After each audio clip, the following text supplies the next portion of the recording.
I'm Elon Kramer, and in one of the days during the school year, my father had his computer with him, and at the bottom of the screen on the taskbar, you may have seen some of, like, Candy the Cat, Freddy Fazbear, and as you can tell, because of this pillow right here with all these characters on it, I'm the one who uses all those applications. Well, most of them, at least. So anyway, I'm doing my science homework. Not quite chemistry, but it's something. What are you working on? We're working on rocketry right now. Alright, that's cool. And science homework sounds like a good time for science homework, so there we go. We're on page 5. Have a good day, guys. We're on page 5. We're going to talk organic nomenclature. It's going to be a little bit different than the other ones. I'm not going to share my screen, but because I'm going to do a bunch of writing. So we're going to talk about naming organic compounds, which is a tricky thing to do by video, but I think that with your opportunity to press pause and think about what it is that I'm doing, I think it might help. If everything went as planned, we should have gotten through the top of page 5, but I will do it again just to make sure. I'll just quickly fill in the blanks, make sure we're all on the same page, and then go on to bottom of page 5. 6 rules that look like they're very wordy, but just like last time when we did oxidation states and you got the hang of it, you will get the hang of this as well, I promise. Alright. So I'm going to do my best here to write as I'm videotaping, so I'm sorry about the focusing issues here and there. I'll try and zoom in a little bit so that it maybe has a little bit of an easier time. So names of groups. We've seen a few molecules that have groups hanging off the main carbon chain. These groups are called substituents. Okay. Oop, Elon's being paged upstairs. Substituents. What? Call? Okay. Okay, substitute, from the word substitute, substituents. Now, substituents have very similar names to the alkanes because you're going to find out that they're very close to alkanes, but instead they're missing a hydrogen, and instead of just being methane, it has a YL suffix, methyl. It's like an adjective. Methane's like the noun, methyl is like, it's got a methane kind of flavor. Okay, so it's just an adjective. For example, look at the isomers of pentane. What is the molecular formula of the fragment hanging off the main chain? Every time the thing that's hanging off the branch is always the same. It's always a CH3 group. Take a look. Yeah, go back to page. And so that's called meth because it's one carbon, but instead of being methane, it's methyl because it's not CH4. Methane is CH4. This is CH3, which is just a branch. Same thing applies going down the road with other prefixes. If you have a 2-carbon chain, notice it's not CH3CH3, it's CH3CH2, that would be called ethyl. CH3CH2CH2, that's a 3-carbon branch, that would be called propyl. And etc., etc., etc. Alright. So now that gets us into the idea that we can actually start naming our branches, and I can show you how to name larger compounds that have branches. You can't just name the compound based on its branch. So we have some isomers. We need to have a way to distinguish between them. We have a set of rules for governing the naming of organic compounds. And again, it's going to look messy, but it's really not a big deal. Okay? But we needed rules because you need to have a language. You need to be able to talk the talk. You need to be able to have one name for a compound. So you're going to find a lot of the things we have here are one name per compound. Ooh. Ah, bet you didn't see that coming. A unicorn pillow? Alright, well that's, yeah, well, whatever. We're working on the floor. Okay, the base of the name is the longest carbon straight chain in the molecule. Now, the straight chain, in other words, no branches, doesn't always have to be listed straight across. You'll see a couple of weird examples about that in your homework coming up in the next couple of days. But whatever. Find the longest carbon straight chain. That's the end of the name. That's the name that it's based on. Then, count the carbons until you get to one that has a branch, a substituent. Make sure that the number is as small as possible. In other words, if you counted from the other side of the molecule, would the number be smaller? And again, there's no real reason we have to do that except that we need to have one name for a compound, so we don't want to have 2 different ways to number it.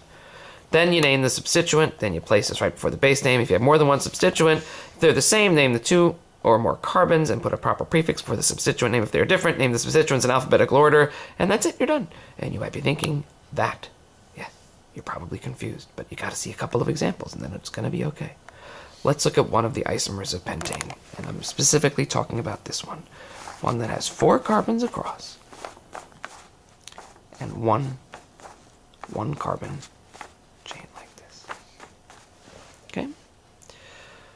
Now, how many carbons are in the longest straight chain? First of all, you got to find the longest straight chain. And here it is. See? 1, 2, 3, 4. Now, you have to be careful. Also count it this way. 1, 2, 3, 4. See, that's a straight chain also with this as the branch. Ends up being 4 either way. This is also 3. But you have to choose the longest one. So we're going to choose 1, 2, 3, 4.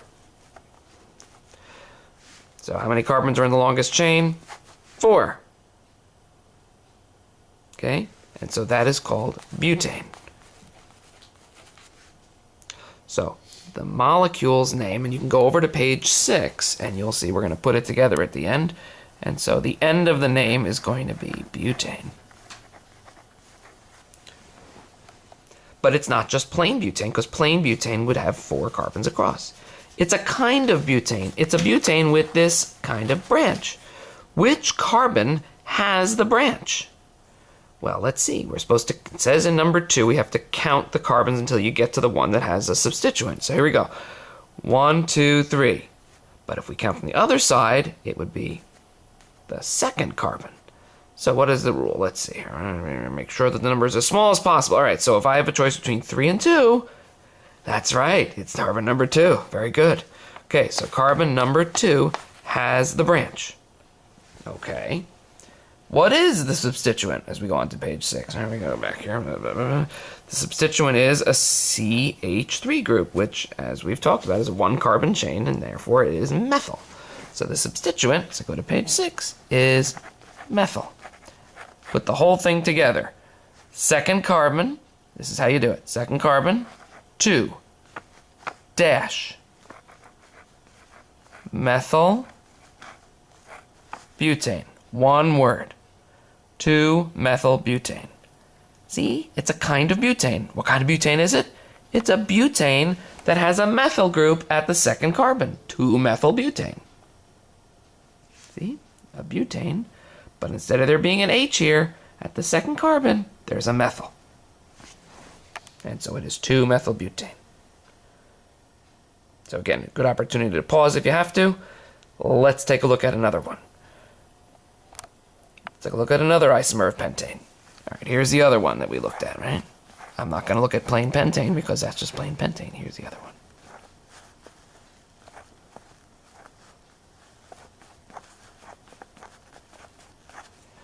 How many carbons are in the longest chain now? Well, now we got 1, 2, 3, 1, 2, 3, 1, 2, 3, 1, 2, 3. Good luck, you're not going to find anything longer than 3. It's 3. So the name for that chain is propane. So that's what the name's going to be based on this time. Now, which carbon or carbons has or have the substituent or substituents? Well, let's see. Let's draw the 3-carbon chain right there. And then there's a branch. And there's a branch. So any way you slice it, that's the second carbon, right? That has the branches.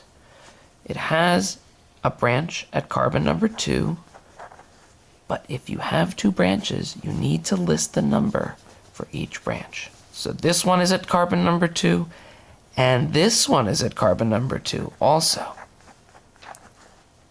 So yes, number 2 and number 2. Seems a little silly, but we need to write it that way in our name. What is or are the substituents? Well, both of them are methyls. So we have how many? 2 of them, so that would be dimethyl. So methyl and methyl are the substituents.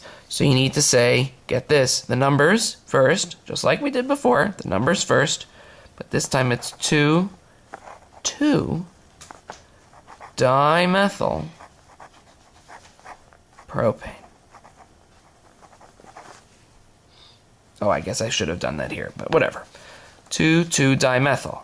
2, 2, and 2-methyl group makes dimethyl. So the number of numbers here has to always agree with that prefix. Let me say that again. The number of numbers, like if it had been 1, 3, then it has to be a dimethyl if there are 2 methyl groups. All right, that's a mouthful. You got to try some. So I'm going to skip this next little question mark, this next little question, and we'll come to these examples in the next file on the bottom of page 6. All right. we are back. Practice time. The last question there is, why is this not a separate isomer of pentane? So let me show you what I actually meant, because I was running out of time on the last video.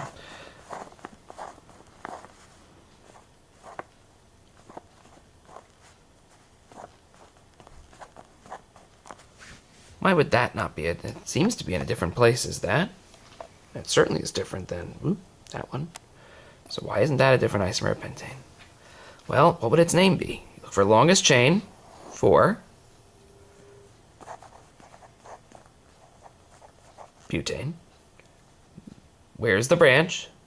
Second carbon. Oh, because that's why it's not any different, because that's how this works. Look, second carbon from the left or the right. 1, 2, always choose the smallest number. And look, these two molecules are identical. If you just turn this molecule and flip it around, you get that one. And so this naming system doesn't allow for different names from the same molecule, even if you write it differently. If you write the molecule out differently, you still get the same name because of the way that the naming rules work. Let's try some examples, and maybe this will help. So let's look at this one first. I know the answer is already on the page, but let's do it together. Find the longest chain. 1, 2, 3, 4, 5, 6, 7. 1, 2, 3, 4, 5, 6. With that as a branch? Nope, that's shorter. 1, 2, 3, 4. No, duh, that's definitely too short. So 7's it. 1, 2, 3, 4, 5, 6, 7. So that is heptane, which is why the end of this is heptane. Now, which carbon has the branch? Here's the branch right here. Which carbon has the branch? Is it 1, 2, 3, 4, 5, 1, 2, 3, 4, 5, or 1, 2, 3? It's got to be 3 because it's got to be the smaller of the numbers. 3. And it's a methyl branch again. 1 carbon branch. So 3-methyl heptane. All one word. Okay. Well, now I give you the opportunity. Take a look at this next example, and only this next example right here. And I want you to try it. But I want you to be careful. I want you to think about all the different ways you could have straight chains and find out which straight chain is the longest. And then try and name it. I'm going to leave that for you to do as part of your homework. Next thing. These have 2 branches. I'm going to even help you a little bit. This is 4 carbons there, but it's got a branch here and a branch here. Be careful. Once you start a numbering, like 1, 2, 3, 4, that's it. You can't go 1, 2, 3, 4 for this guy and then 1, 2, 3, 4 for that guy. Once you establish an order, that's it. Okay? That's the only hints I'm going to give you, and that you can also use for this last example. So you have 3 examples to do here on the bottom of page 6. That is part of your homework and you need to give it an opportunity. And yes, of course, you'll have a chance to go over it, and we'll do it on Monday, but you need to try that. Okay? Okay, that brings us to page 7. We're going to skip the top part. We'll do that in class about properties of alkanes. We'll remind ourselves about intermolecular forces and things like that. I want to keep going on the nomenclature stuff, and for that we need to talk about unsaturated hydrocarbons. We're at the bottom of page 7. You might be thinking, oh my goodness, but yeah, we haven't talked about saturated hydrocarbons. How can we talk about something that's unsaturated without talking about what's saturated? Well, the truth is that we already have talked about saturated hydrocarbons. I just didn't define it that way. So, alkanes are the only example of saturated hydrocarbons that exist. It means that all the bonds are single bonds.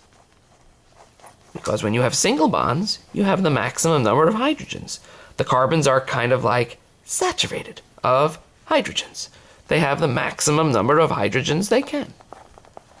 There is no way for them to have more hydrogens than when there are only single bonds between the carbons. Look at this next question. Have you heard of saturated and unsaturated fats?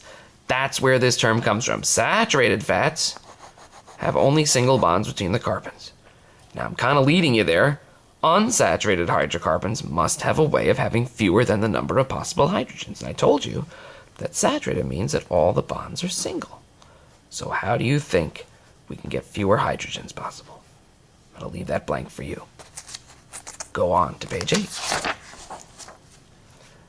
You could probably fill in this next blank. So unsaturated means, but remember, each carbon still makes 4 bonds. We're going to start with the simplest unsaturated molecule, and once you see it, you will understand how to fill in the other blanks if you haven't done it already. The most simple unsaturated molecule is ethene. It has a double bond between 2 carbons. Check it out. 2 carbons. And now, the carbons, which make 4 bonds total, only have 2 hydrogens, right? 1, 2, 3, 4 bonds, but now only 2 hydrogens on the ends. For those of you who want to get all better about the shape, which is probably a good idea, they are actually trigonal planar here, but we won't get back into that. 1, 2, 3, 4 bonds. That's ethene. Notice, since we need a multiple bond between carbons, there is a certain compound that cannot exist. Ethene is the simplest. What compound can't possibly exist because we need a multiple bond between carbons? Fill that out too. All right, try propene. Okay, press pause and try propene. I promise I'll show you. Okay, here's propene. Prop, 3 carbons. Propene means a double bond. So now make sure you count the bonds. This carbon's made 1, so now you have, I'll put the H's in explicitly this time. You have 3 H's. This carbon's already made 3 bonds, so it only has 1 H. This carbon has made 2 bonds already, so it gets 2 H's.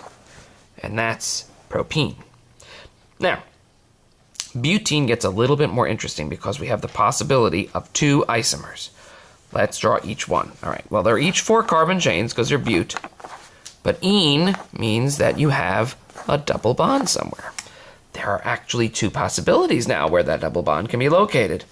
Wait, I thought there were 3. No, there are 2, because if they're in the third one, it's the same as the first one. So you'll see that in a second. We number the carbon where the double bond starts. That keeps the numbers low. Name the 2 isomers above. You got to make them and then name them. Okay? This homologous series is called alkenes. Shouldn't be too surprising because all of them end in ene. It means that you have 1 carbon-carbon double bond. Now, I want you to go back and write down the molecular formula for each of these molecules. Like this one is C2H4. This one is C3H6. You'll figure out what these 2 are once you finish writing them. And can you come up with the general formula for alkenes? I bet you can.